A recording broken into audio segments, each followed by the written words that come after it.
Security review committee అన్నారు. Security review committee మరి ఈ సివి ఆనంద్ గారు నాకు ఒక నోటీస్ ఇచ్చారు. ప్రవీణ్ కుమార్, నీకు కూడా సెక్యూరిటీ తగ్గిస్తున్నాం, నీ బుల్లెట్ ప్రూఫ్ వాహనాన్ని రద్దు చేస్తున్నాం, ఇగో నీ మీద మాకేం లేదు, కానీ మీకు సెక్యూరిటీ రివ్యూ కమిటీ నీకు భద్రత తగ్గించామని రికమెండ్ చేసింది అన్నాడు.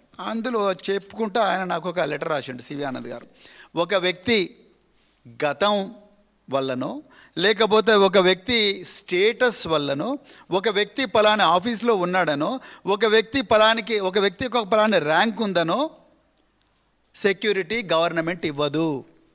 Point number 1. Point number 2, government ఎప్పుడు కూడా సెక్యూరిటీ ఒక ఉపద్రవాన్ని ఆపడం కోసం, ఒక వ్యక్తి హత్య జరుగుతుంటే హత్య జరిగే అవకాశాన్ని తగ్గించడం కోసం మాత్రమే, అదేవిధంగా ఇతనికి ముప్పు ఉందా లేదా అని చూసిన తర్వాత మాత్రమే ఆయనకు సెక్యూరిటీ ఇస్తారని గౌరవ డీజీపీ గారు పారా నెంబర్ 6లో మాకిచ్చిన నోటీసులో, ప్రవీణ్ కుమార్కి ఇచ్చిన నోటీసులో రాశారు. ఇది అందరికి కూడా జనరల్గా వర్తిస్తుందని వారు చెప్పకనే చెప్పారు. డీజీపీ గారు రేవంత్ రెడ్డి గారు, మరి మీ ఆదేశాల మేరకే నేను చేసిన, ఆయన ఎవరు అడిగినా కూడా నాకేం తెలుసు, సీఎం గారు ఏమన్నారు చేసినా అని ఆయన అంటున్నారు. ఇప్పుడు మైనంపల్లి హనుమంతరావు ఉన్నాడు. మైనంపల్లి హనుమంతరావు ఏం కోంబింగులు చేసిండని, ఏ అల్ఖాయిదా తీవ్రవాద సంస్థ, లేకపోతే ఏ లష్కరే తొయ్యబా, ఏ జైషే మహమ్మద్, ఏ సిపిఐ మావోయిస్టులు మైనంపల్లి హనుమంతరావును టార్గెట్ చేస్తారు అని చెప్పి ఆయనకు 2+2 గన్మెన్ ఇచ్చారు. Not just Praveen Kumar, any individual, not just Peddi Sudarshan Reddy, any individual. మరి అట్లాంటప్పుడు మైనంపల్లి హనుమంతరావు గారికి 2+2 గన్మెన్ ఎందుకు ఇచ్చారు? డీజీపీ గారు చెప్పాలి. పెద్ది సుదర్శన్ రెడ్డికి ఒక న్యాయం, మైనంపల్లి హనుమంతరావుకి ఇంకో న్యాయమా? కొండా మురళి, ఆయన ఎమ్మెల్సీ కాదు, ఆయన ఒక కార్పొరేషన్ చైర్మన్ కాదు, వారు కేవలం మంత్రి కొండా సురేఖ గారి భర్త. కొండా మురళి గారికి 2+2 గన్మెన్ ఇచ్చారు. వరంగల్ సిటీలో ప్రతి ఒక్కరికి కూడా తెలుసు కొండా మురళి గారు ఆ 2+2 గన్మెనే కాదు, పోలీసు వాళ్ళందరూ పోతే, ఆయనకు పోతే పోలీసు వాళ్ళందరూ కూడా ఆయన కాన్వాయ్లో పోతారు. ఆయనకి ఏ హోదా ఉందని 2+2 గన్మెన్ ఇచ్చారు?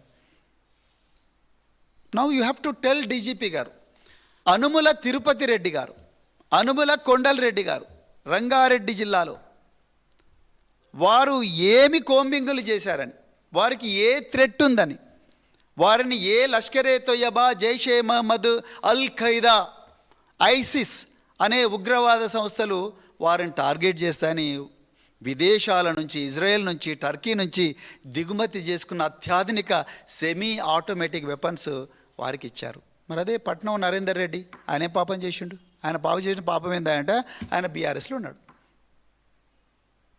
సునీత మహేందర్ రెడ్డి గారు మాజీ జెడ్పీ చైర్పర్సన్, వారికి కూడా గన్మెన్ ఇచ్చారు.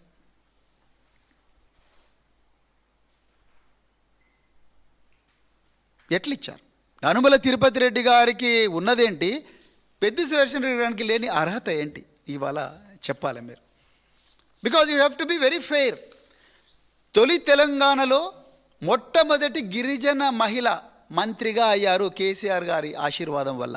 ఆమె పేరే సత్యవతి రాథోడ్. సత్యవతి రాథోడ్ గారికి గన్మెన్ తీసేశారు. ఆమె మాజీ మంత్రి.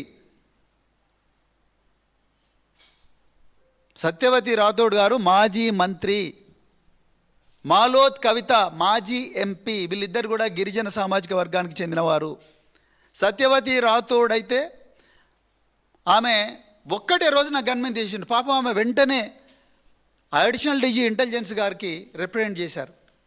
చూస్తాం మేడం, చేస్తాం మేడం అంటే బీఆర్ఎస్ నాయకులు అంటే ఇంత చులకన. జోగు రామన్న మాజీ మంత్రి, ఆదిలాబాదు మాజీ ఎమ్మెల్యే, ఆయన ఏం పాపం చేసిండ్రండి? జోగు రామన్నకు ఒక్క దెబ్బన తీసేసిండ్రు గన్మెన్. మరి అదే జిల్లాలో, అంటే ఉమ్మడి ఆదిలాబాద్ జిల్లాలో ఐకే రెడ్డి, ఇంద్రకరణ్ రెడ్డి, అల్లోల ఇంద్రకరణ్ రెడ్డి, ఆయనకు 2+2 గన్మెన్ ఇచ్చారు. ఏ బేస్ మీద ఇచ్చారు? జోగురామన్నకు లేనిదేంది, ఐకే రెడ్డికి ఉన్నదేంది?